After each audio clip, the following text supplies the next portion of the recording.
So let's start things off with the biggest surprise team, and let's go into the biggest. Let's go positive and then negative here. And for All right. my positive, I'm thinking I got a feeling they could have done it last year, and they could have surprised a lot of people. But especially with what they were able to bring in some more talent defensively, they're bringing some more talent offensively this season. And Kyler Murray only has another year to get better here. The Arizona Cardinals are my prediction for the biggest surprise team in 2021. After, if you remember, it was a very poor way to end the season, but you lose the game to the Bears, and that essentially puts them into the playoffs and kicks you out of it. They're going to have a lot of competition there in the NFC West, of course. We're going to talk about that. But I mean, look at that team. It could very well be three playoff teams there, maybe even four. Technically, possibly four with the whole expanded playoffs now. But of course, we'll get to that near the end of the show. So I love what the Cardinals are doing. DeAndre Hopkins only going to get better. I love what they have going on at the running back position with Chase Edmonds. I think he could actually be a possible breakout year. He is a guy that could be a workhorse. Also, he's a speedy dude with a speedy offense and a quarterback that's getting better there. And so, Arizona Cardinals, watch out for them. Possibly, I'll put very possibly, Super Bowl dark horse. Here's the issue with that. Cliff Kingsbury's a bum. Cliff Cliff Kingsbury is better than Urban a Meyer, at least. bum. That's the issue there. Yeah. Love everything they did. Cliff Kingsbury's a bum. He kicks field goals on 4th and 1 from the 1. Who does that? Not Cliff. I mean, no one that's a Super Bowl winning coach kicks field goals under 25 yards. That's just a fact. I'm hoping that that's not the case.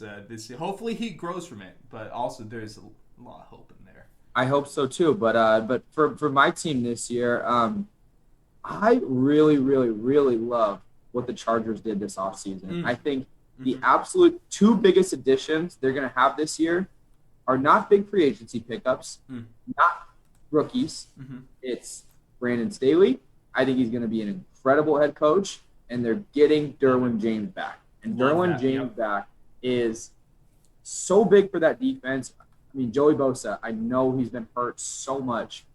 And if they get a healthy year out of Joey Bosa and a healthy year out of Derwin James, Justin Herbert with another year to just expand on everything he did as a rookie. They lost so many close games last year that they're due to at least have some sort of positive regression.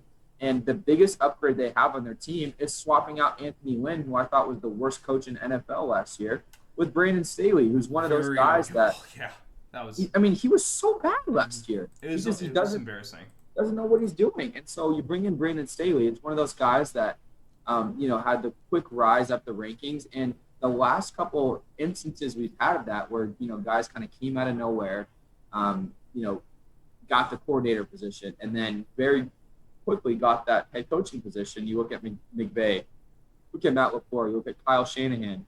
These guys have great track records at actually coming in and having success as a head coach. And I think Brandon Staley's going to be no different. Really like the hiring of Brandon Staley. Probably, we'll see. There could be a couple names mentioned there. Definitely the conversation for possible coach of the year. So we're going to have to take a look at that. And for the Chargers, I'm not sure if I could.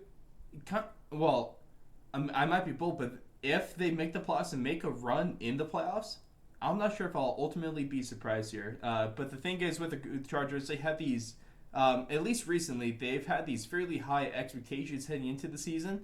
Have they necessarily been able to live up to them? Not sure about that one. But at least you got Justin Herbert and not Phillip Rivers anymore. And that's definitely going to change things. I think Justin Herbert is 3 or 4 300-yard games away for passing Patrick Mahomes for the most 300-plus yard games in his first 2 seasons. And he also set the rookie record with, I believe it was 8 last season as well. So this guy, Justin Herbert has all the talent in the world. Also, short hair Herbert might be better than long hair Herbert if we're looking at this thing. And all I know is that those farmer tans equal passing yards and touchdowns. That's a fact. Okay. What's that conversion rate look like? of the farmer tans? Yeah. What's the conversion rate to farmer tans to wins? Ooh, I'll give you. So farmer tan. So each farmer tan. So like we're going either arm here. I Yeah. think just the Farmer Tan alone converts to 3 wins. Each Farmer Okay. Tan has a guaranteed 3 wins. So he's what about like a really really nice like sock tan? Oh, Like I mean, you have like a very tan So leg and then just each a white old. Sock adds 2 wins. I believe. I believe that the farmer's tan is more potent, but the sock tan line also can't overlook the knee brace tan line because I know I had my between my sock tan line and my knee brace tan line when I used to play the old foosball. My calf was tan as hell. Every other part of my leg was pasty as hell. Wow. It wasn't a good look. Zebra. I look like a zebra, man. Not a good look, but it just is what it is there.